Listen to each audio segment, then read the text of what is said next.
Hey guys, how's it going? On this week's video, I'll be breaking down the step up. Now, one of the things that I see many people do to butcher this exercise is that they're allowing this unilateral drill to become a bilateral exercise. And by that I mean they're allowing that unloaded leg or the non-working leg to push off just enough to clear the hurdle of inertia when trying to get off of the ground. So you'll see that, and the people just start doing this little push off on that lower leg, and that throws off the entire mechanics, the entire scheme of this exercise right out the window. Okay, one way to combat that is to just train this movement much more slowly, and also lowering the height of the step. For many people, anything that's above knee level is just going to be impossible for them to manage this load and try to work on refining their mechanics.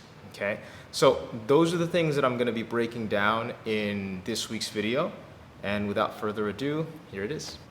All right, so first things first, you're going to place your foot on the edge of the box. You're going to make sure that pressure is on your heel instead of your toes. You're going to lateralize and shift your hip over to the right. You're going to posteriorly tilt your pelvis as you drive up. At the top, make sure you get a hip shift. Keep that unloaded leg lower. Again. 2.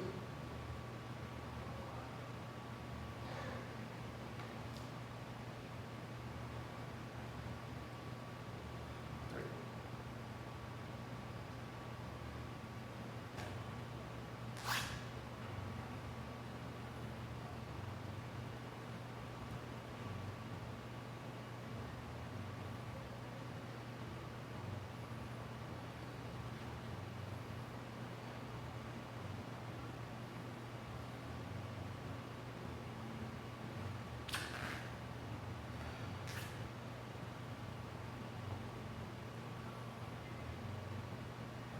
A few things to keep in mind.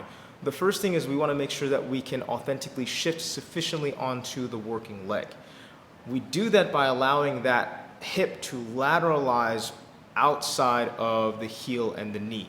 We are keeping the knee and heel in a stacked position, but by shifting sufficiently, we can start to feel our adductors working. We also want to make sure that we're properly loading that heel. We're not biasing into pressing down on our toes. We want to keep a lot of the weight back on the foot. Another thing to consider is we are not trying to allow the rear foot to just push off or pedal off the ground at all. It's almost like it's getting lifted by the working leg. It's not doing anything at all. In fact, if I were to cut off your leg at the knee, it wouldn't change in any way, shape, or form how you process this exercise. Now, that's in terms of the hips and what's going on below the waist. What a lot of people will feel and how this applies to the majority of people who may not be programming step-ups into your lower body routines is when we allow for extension. So I pointed out in the demo, if you allow your rib cage to flare up, if you allow extension to take place at the upper and the upper back, that's going to take tension away from the abdominals and your obliques, and also going to take tension away from your hamstrings, which you need to position your pelvis. So extension can be brought about in a bunch of different ways. Your upper body can extend, your lower back can extend, so then your pelvis loses its position from the hamstrings. Now we allow the pelvis to anteriorly tilt. When we do that, now the hamstrings are no longer being loaded effectively. Now they are in a more stretched position, and so they cannot manage this exercise as well, which will then fall upon the lumbar extensors and the low back musculature in order to deal with this force distribution. So we can acquire extension via upper and lower parts of the torso. Another way that we can acquire extension is by shifting away from the loaded side. So if we're able to compress fully and maintain compression and lateralization onto that working leg, excellent. Then we just have to worry about extending from upper and lower aspects of the torso. But when we start to allow fatigue to bring us into the other side, what we're now doing is we are trying to load that back leg.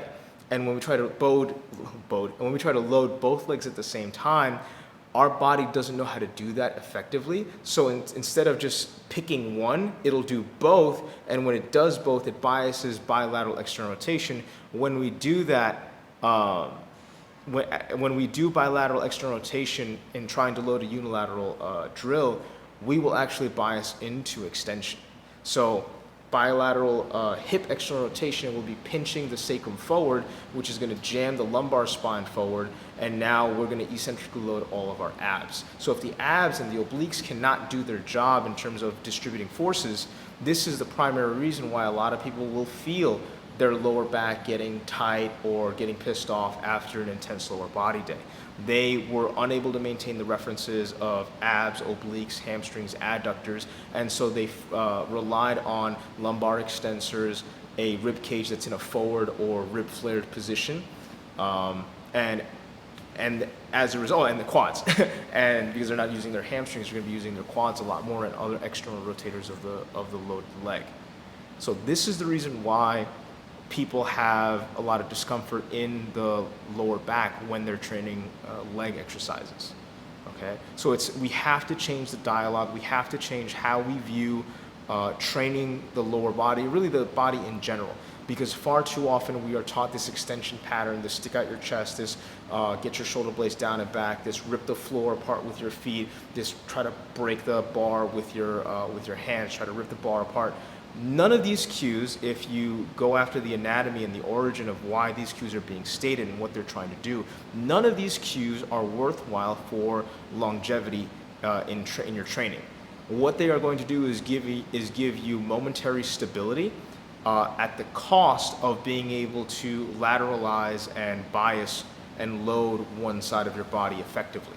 Because all of these cues are trying to produce maximal tension in the body, but maximal tension is just creating localized tension. It's not actually allowing you to leverage the bones and leverage musculature in an optimized fashion, in an integrated fashion, in order to carry out the task. It's kind of like you're just going, and you're just holding on to this tension and trying to do stuff, rather than actually learning how to move and organize yourself to complete the task. So these are things to consider. I know I got a little wordy on that last breakdown, but it's super important for people to understand that we have to start looking at a different way of loading the body, of exercising, of strength training, because the days of just going into extension city for any of your exercises and expecting to not have any things flare up is just ludicrous and completely misguided. All right, so thanks for watching. I will see you guys again next week. Don't forget to subscribe to the channel, hit me up on Instagram @MejorStrength, and catch you guys next Tuesday.